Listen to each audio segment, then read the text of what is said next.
যে অভিষেক ব্যানার্জির পুরো এলাকাতে একটা ইঁদুর ব্রাল পর্যন্ত ঠিকঠাকভাবে চলতে পারতো না, যেতে পারতো না, এবার সেই অভিষেক ব্যানার্জির বাড়ির সামনে দাঁড়িয়ে, হ্যাঁ ঠিকই শুনছেন, অভিষেক ব্যানার্জির বাড়ির সামনে একদম দরজার সামনে দাঁড়িয়ে না আমাদের দেবাকরদা দুর্দান্ত ঝেড়ে এসছে। একেবারে থালাপতি বিজয়ের মতো গাড়ির উপরে উঠে এইভাবে হাত দেখিয়ে দেখিয়ে, ও আমি বাংলার শের, তুমি বাংলার ছুঁচো।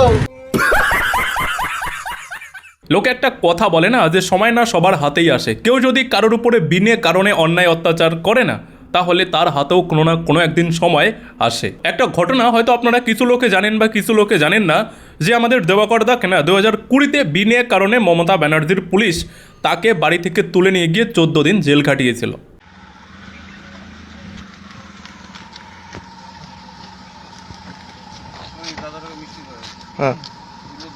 বন্ধুরা, জয় শ্রীরাম। আমি দিবাকর। আপনারা অনেকেই হয়তো চেনেন ফেসবুকের মারফতে, সোশ্যাল মিডিয়াতে অনেকেই হয়তো আমাকে ফলো করেন। আপনারা সবাই জানেন যে গত 14 দিন আগে আমাকে পুলিশ বিনা কারণে উঠিয়ে নিয়ে যায় এবং অনেক রকম হুমকি দেয়।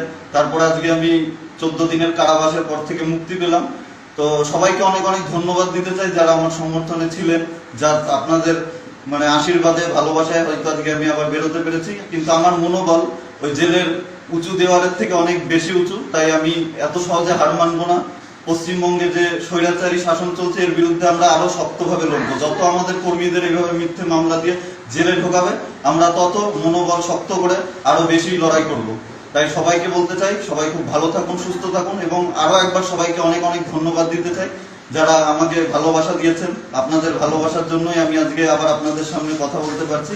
সবাই ভালো থাকুন, সুস্থ থাকুন, আশেপাশের সবার খেয়াল রাখুন। জয় হিন্দ, ভারত মাতা কি। এবার আপনারা এই ভেবে দেখুন যে সময়ের চক্র কিভাবে ঘুরেছে। যারা একটা সময় পুলিশের ক্ষমতার জোরে যাকে তাকে মমতা ব্যানার্জিকে নিয়ে, অভিষেক ব্যানার্জিকে নিয়ে একটা কথা বললেই তাকে জেলে পাঠিয়ে দেওয়া হতো, গাঁজা কেস দিয়ে, বিভিন্ন রকমের বিভিন্ন ধরনের কেস দিয়ে জেলে পাঠিয়ে দেওয়া হতো।